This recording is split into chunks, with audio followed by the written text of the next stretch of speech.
Are you kidding me? Look at the streets of downtown Indianapolis. It is freezing outside. The wind is howling off the concrete pavement. But there is a line of human beings wrapping around Gainbridge Fieldhouse. 3 blocks long. Shoulder to shoulder. Wearing absolutely nothing but that number 22 jersey. Neon yellow. Navy blue. Crisp white. A massive sea of fabric bought and paid for by hard-earned cash. You can literally hear the cash registers screaming inside the team store. They are running out of inventory. They are running out of hot dogs.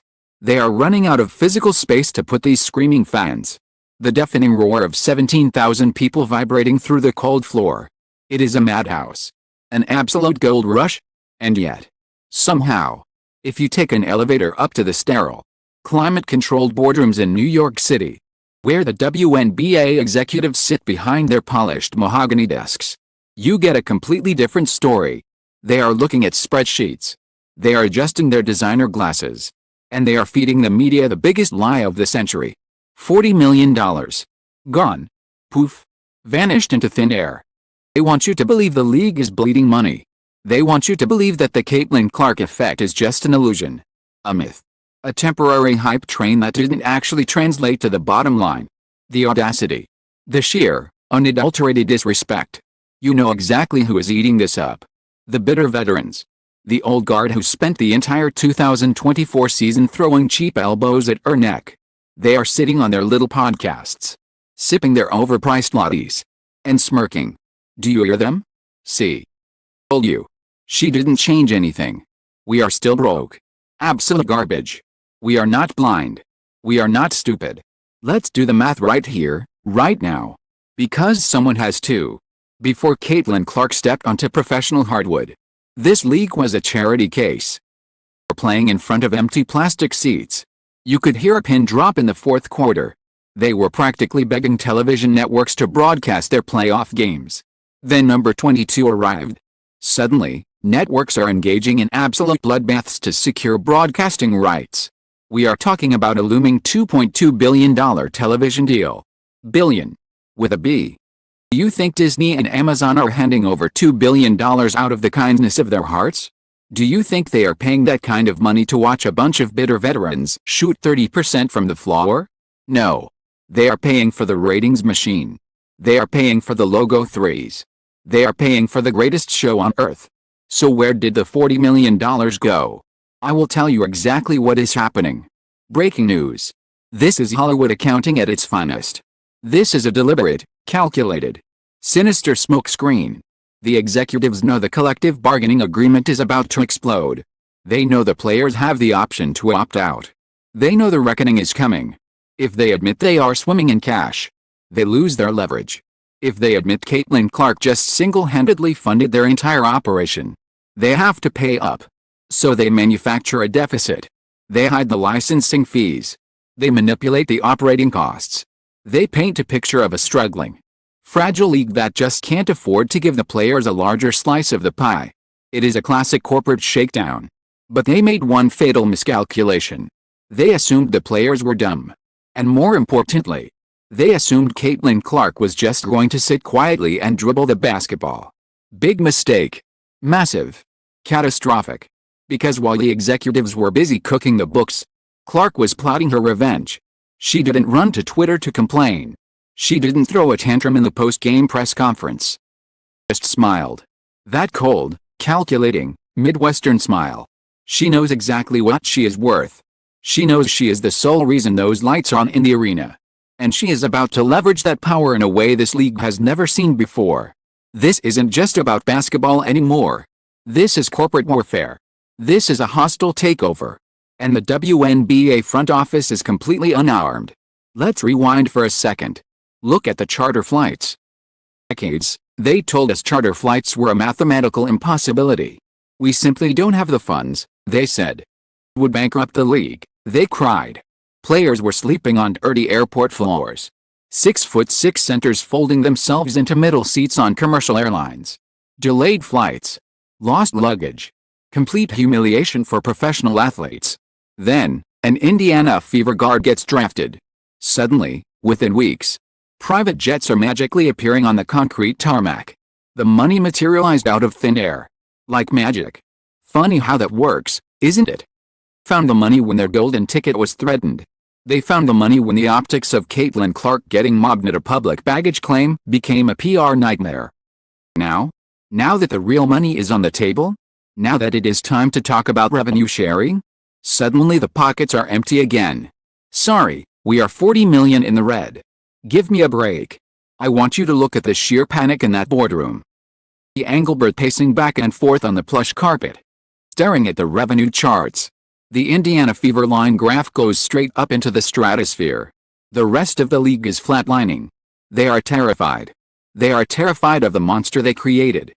As if they admit the truth. They admit they have lost control.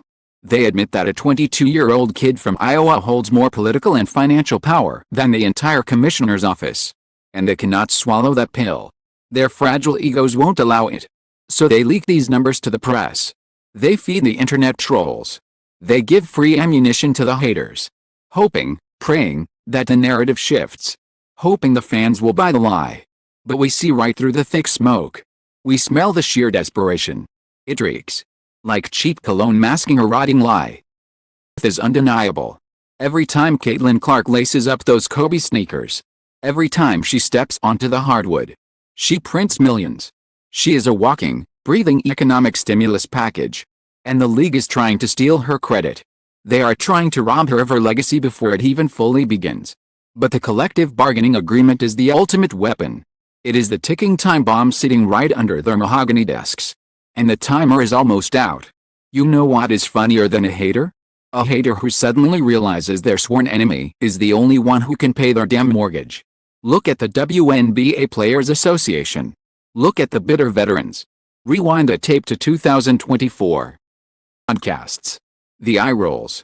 The microphone smelling like stale breath and pure jealousy as they tried to minimize her impact. The flagrant fouls. The heavy hips slamming into her ribs. Dark purple bruises on pale skin. They wanted her to fail. They prayed for it. But now the WNBPA has officially ripped up the collective bargaining agreement. They opted out. They are going to war with the league for a bigger piece of the pie. And who are they using as their battering ram? Standing at the front of the gates. Taking all the arrows? The very same girl they spent a year trying to destroy. The hypocrisy is thick enough to choke on. It sits in the locker room like a suffocating cloud of cheap perfume. These veterans are staring at their paychecks. $76,000 for a rookie. Maybe $200,000 if you are a 10-year max player. That is couch change in the real sports world. They look at the Indiana Fever balance sheet. Lower bowl seats at Gainbridge Fieldhouse going for $800 a pop on the resale market. Multiply that by 17,000 screaming fans. But in the $30 parking passes. The $40 hoodies. The $12 beer sloshing in plastic cups. Single home game in Indiana generates more raw, traceable cash than some bottom feeder franchises see in 3 whole months of basketball. Do the math. Look at a Tuesday night game in Atlanta or Washington. A dusty, half-empty gym. The smell of stale popcorn and cheap floor wax. Squeak of sneakers echoing off empty plastic chairs. Nobody is watching. Nobody is buying. Yet, the league takes the millions Caitlin Clark prints in Indianapolis and uses it to keep those dead-end arenas on life support. Socialist basketball at its finest. Players know this. The union president knows this. Are silently begging Clark to save them. They need her to secure the revenue-sharing model. They need her to unlock the television money. But they will never, ever admit it out loud. Their pride won't let them. So they hide behind union reps and legal jargon. What is Caitlin Clark doing while these veterans swallow their pride? Is she bragging? Is she demanding public apologies? No. She is operating with absolute, blooded corporate precision. She is playing chess while they are playing checkers in the mud. Picture this. Late November. A post-game press conference. A metal folding chair groans under her weight as she sits down. She looks exhausted. Ice bags wrapped tightly around her knees. The condensation dripping down her shins onto the concrete floor. A reporter shoves a microphone into her face. The red recording light blinks aggressively. They ask the trap question. They want her to talk about the CBA. They want a soundbite of her complaining about a $40 million lie. They want her to start a civil war. She doesn't bite. She reaches for a plastic water bottle. Twists the cap. Takes a slow, deliberate sip. She looks right through the camera lens. Right past the reporter. Right into the soul of the executives watching from their penthouse suites. I'm just focused on winning basketball games. The business will handle itself. Boom. Nothing more. That silence. That refusal to engage in the mudslinging. That is the most terrifying sound in the world to a WNBA executive. Because it means she isn't acting alone. It means her agents at Excel Sports Management have the league by the throat. They don't need to yell. When you hold the nuclear launch codes, you don't need to raise your voice. The union just officially tore up the old agreement. The email notification pinged on every executive's phone at exactly the same time. A cold sweat breaking out in the commissioner's office. The ink is dry on the opt-out clause. The league is in absolute freefall right now. They thought they were dealing with a naive rookie. A college kid who just wanted to shoot deep threes and sign a few autographs for little girls in the stands. They severely underestimated her. And realized they were dealing with a financial assassin. Her dynamic has officially shifted. It is gone. Evaporated into the cold winter air. It no longer resides in the glass high-rises of Manhattan. It no longer belongs to Kathy Engelbert. It resides in a gym bag sitting on the floor of the Indiana Fever locker room. The WNBA is no longer run by a board of directors. It is run by the 22-year-old point guard. And she is about to collect her debts. Every single one of them. Let's look at the union meetings leading up to this. Doors. No cameras. Just 50 of the most powerful women in basketball sitting in a fluorescent-lit hotel conference room. The tension is thick enough to cut with a serrated knife. You have players who have been grinding for a decade. Players who spent their off-seasons playing in obscure Russian leagues just to pay their mortgages. Sleeping in freezing gymnasiums overseas. Sacrificing their bodies. Tearing their ACLs. Breaking their fingers for absolute pennies. They are angry. They are resentful. And who can blame them? But then they look at the spreadsheet on the projector screen. The one showing the $2.2 billion Amazon and Disney TV deal. The deal that was finalized the exact second Caitlin Clark broke the collegiate scoring record. The irony is almost suffocating. They have to swallow their immense pride. They have to look at the rookie who didn't have to suffer in the mud like they did. And they have to quietly admit she is their only ticket out of financial purgatory. Can you imagine the ego blow? Can you imagine the bitter taste in their mouths? It is poetic justice of the highest order. The girl they tried to isolate on the court has become the only bridge to their financial freedom. She is the golden key. And she hasn't even demanded a single thank you. Doesn't care about their gratitude. She only cares about the leverage. Because the real war is just over the horizon.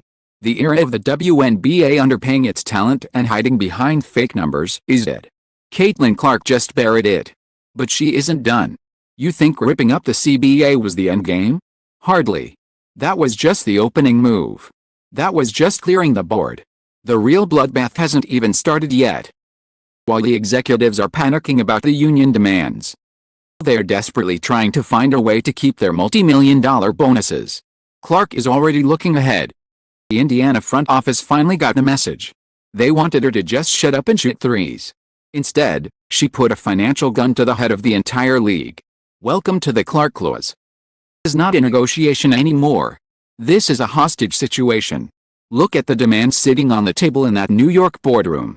Thick stacks of crisp white paper. Stapled in the corners. Filled with legal jargon that is making the owners physically sick to their stomachs. The days of begging for charter flights are over. That was amateur hour. That was just the appetizer. The collective bargaining agreement is demanding hard revenue sharing. We are talking about a direct percentage of the television money. A cut of the jersey sales. A massive slice of the multi-billion-dollar pie that Amazon and Disney are about to drop onto the table. Executives are squirming in their leather chairs. Their hands are sweating, leaving damp fingerprints on the glass table. Because they know they have absolutely zero leverage. Let me paint a very clear picture of what happens if they say no. Imagine a Tuesday night in July. Primetime television. ESPN clears their entire schedule. The cameras are rolling. The bright stadium lights are humming. Smell of hot pretzels and spilled beer hanging in the warm summer air. 17,000 fans packed into the arena, holding their breath. But number 22 doesn't walk out of the dark tunnel. Imagine the Indiana Fever going on a wildcat strike. Imagine Caitlin Clark sitting in her luxury apartment, miles away from the arena, releasing a single, one-sentence statement on Instagram. "I will not play until the players get their fair share." Happens to that $2.2 billion TV deal. Vanishes. Instantly. Disney pulls the plug. Amazon tears up the contract. The executives know this. You can feel the cold grip of reality choking them. The networks aren't paying for the WNBA brand. They are paying for the Caitlin Clark business model. She holds the heavy, plastic remote control to the league's survival. Her thumb is hovering right over the glowing red power button. She is daring them to test her. It is the ultimate checkmate. A 22-year-old kid walked into a 25-year-old corrupt system and dismantled it from the inside out. Without throwing a single punch. Without screaming into a microphone. She let the numbers do the talking. Let the sold-out arenas be her lawyers. And now, the league has to pay the piper. But the financial dominance is only half of the story. Because while the executives are bleeding cash at the negotiation table, the Indiana Fever front office finally woke up from their pathetic coma. They realized they cannot send their golden goose into the meat grinder alone anymore.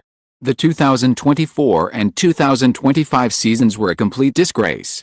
Watching Clark get hip-checked onto the hardwood. Her bones rattle against the floorboards. Watching her pick herself up off the cold floor while her teammates stared blankly at the ceiling. That era is officially dead and buried beneath 6 feet of concrete. Look at the 2026 roster. The absolute bloodbath they are preparing for the rest of the league. Indiana didn't just draft rookies. They bought mercenaries.